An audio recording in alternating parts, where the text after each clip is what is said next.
السلام علیکم رحمۃ اللہ وبرکاتہ۔ وعلیکم السلام ورحمۃ اللہ۔ ایک سوال تھا، جیسا کہ ہم الحمدللہ نماز بھی پڑھ رہے ہیں، قرآن بھی پڑھ رہے ہیں، صبح شام کے اذکار بھی ہے، پھر الحمدللہ جو بھی ہے دین کے کام میں جتنا ہو سکا اپنے آپ کو آگے آگے بڑھانے کی کوشش کر رہے ہیں، تو شیطان کا یہ کوشش رہتا کہ ہم کو وہ کاموں سے روکنا، تو جب ہم وہ کاموں سے نہیں رکتے شیخ، تو کیا یہ مناسب ہے کہ وہ خوابوں میں آ کے ہم کو ایسا مطلب کسی کی شکل اختیار کر کے اس طریقے سے ہم کو ڈرانے کی کوشش کرے؟ یہ صحیح ہے شیخ یہ بات؟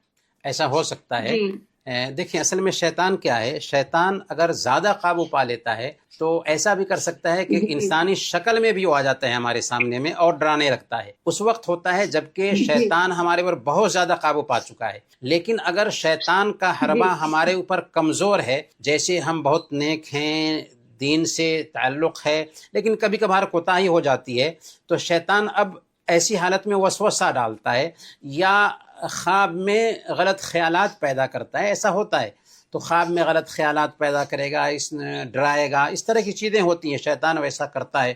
لیکن ہمیں اس سے ڈرنا نہیں چاہیے۔ اللہ نے فرمایا ان کید الشیطان کان ضعیفا، شیطان کی جو سازش ہے بہت کمزور ہے، تو اس ناحیہ سے دباؤ نہیں بنا سکتا شیطان ہمارے اوپر، زبردستی نہیں کر سکتا شیطان ہمارے اوپر۔ ہاں اگر ہم دین سے بالکل دور ہیں، قرآن اور حدیث سے بالکل دور ہے، گناہ کا کام کرتے جا رہے ہیں، تو اس وقت ہم کو دبا سکتا ہے۔ لیکن اگر ہم دین سے جڑے ہوئے ہیں تو پیچھے رہ کر کے ہی حملہ کرتا ہے اور برائی کو اچھا بنا کر کے پیش کرتا ہے۔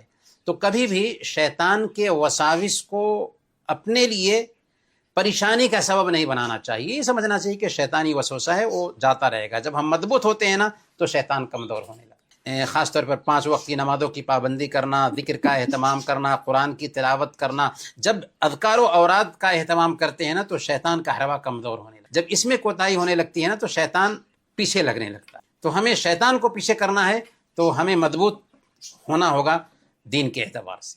اس کے باوجود بھی شیطانی وساوس آتے ہیں، فوراً اعوذ باللہ من الشیطان الرجیم کہنا ہے۔